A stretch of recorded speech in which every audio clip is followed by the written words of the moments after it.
Today we're going to talk about measurements that I commonly use when scrapbooking and making cards. I'm Emilee, and you've found Emilee's Paper Caper, where we're all about scrapping our stash and getting pages done. So if you're new here, I hope you'll consider subscribing. Hit the subscribe button and bell icon so you don't miss any ideas. As a scrapbooker for many years, I've found that there are some measurements that I use over and over and over again.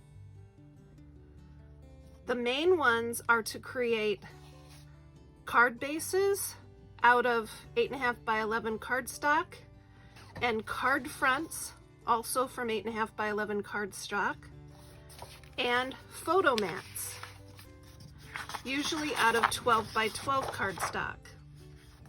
Most of the photos I scrapbook are 4 by 6, and from a 12 by 12 scrapbook page, I can get 6 4 by 6 photo mats. I'll show you how I do that, and then I'll show you how I trim my photos so that they fit on the 4 by 6 mat with a nice 1/8 inch border. So a special shout out to my friend Maggie, who got a new photo trimmer for Christmas. Hers is similar to this. The only difference is that she does not have this extendable arm. The extendable arm allows you to measure things that are over 4 inches in width up to 12, even 13 inches. So I'm going to show you both with and without this arm how I would do these cuts, because some people have trimmers that can measure up to 12 inches and some people do not. For the photo mats, what I do is take the 12-inch by 12-inch paper and cut it into 3 4 by 12-inch strips. So I've got my 4-inch mark here, and so there's one strip and 2 strips, and here's the third.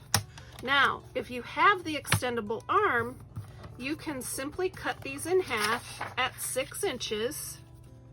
So see, all the way out, there's 12 inches and 6. You can cut them at 6 inches. But if you don't have this extendable arm, you will need to, couple ways you could do it. You could fold the paper in half and then cut on the fold, or if you don't want to fold the paper, turn your paper over to the back side, make a mark at 6 inches, and then simply line it up, those pencil marks, line it up with your cutting line. Usually you can see where the cutting line is between the 2 grooves. On this particular trimmer, there's a little mark where it shows me where that cut line is going to be, and voila, you've all of a sudden have a quick 6 by 4 or 4 by 6 photo mat. Now, because most standard photos are in 4 by 6, unless you decide to pay more for printing photos in different sizes, there are a few ways to do this. One way is just to offset your photo a little bit so that 2 edges of the photo mat will show. Or my preferred method is to just trim about a 1/4 inch off of the side, one of the sides, and either the top or bottom of the photo. Before I trim a photo, even just a 1/4 inch, I try to look at the composition of the photo to determine what do I care about the least in the photo, what don't I want to cut off. So in this instance, for example, I really love the color of the blue sky, so I'm going to cut the 1/4 inch off the bottom, and then The two sides, I could take or leave either, but I think I will cut from this side. It's a judgment call, but you want to definitely be careful that you're not cutting off something that's important. And this is a small strip, so it's not a big deal, but sometimes you might have somebody's face there or something important for context of the photo, and so you want to think before you cut. So now that I have those quick little 1/4 inch strips, my photo, my 4x6 photo, is now just the right size to fit on the 4x6 photo mat.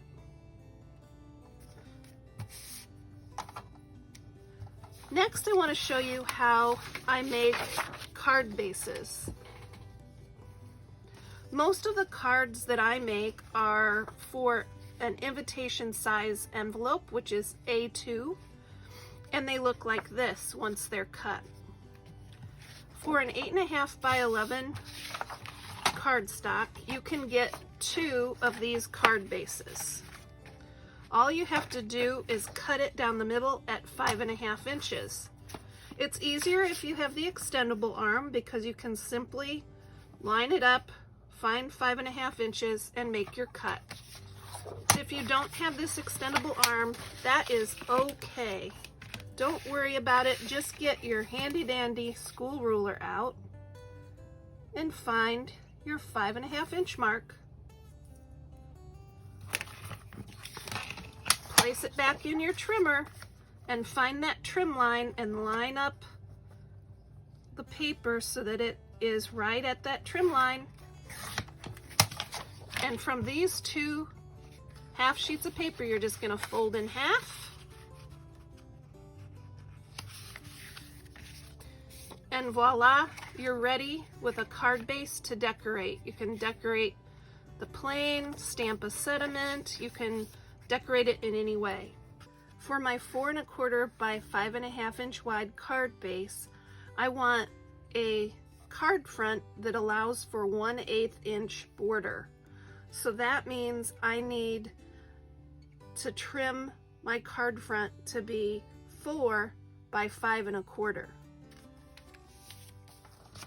So I'll start with trimming this paper at 5.25. Make sure you trim it the right way.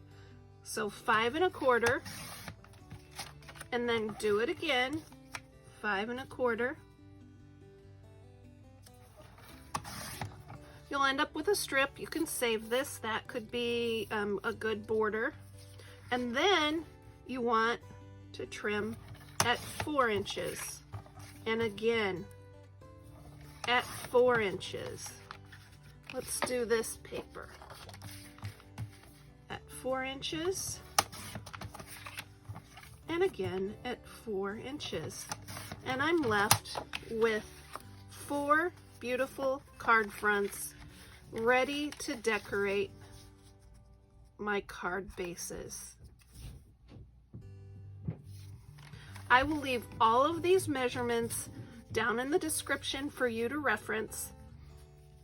Let me know if you have any questions down in the comments. I hope that you find these very common measurements helpful in your scrapbooking and card making.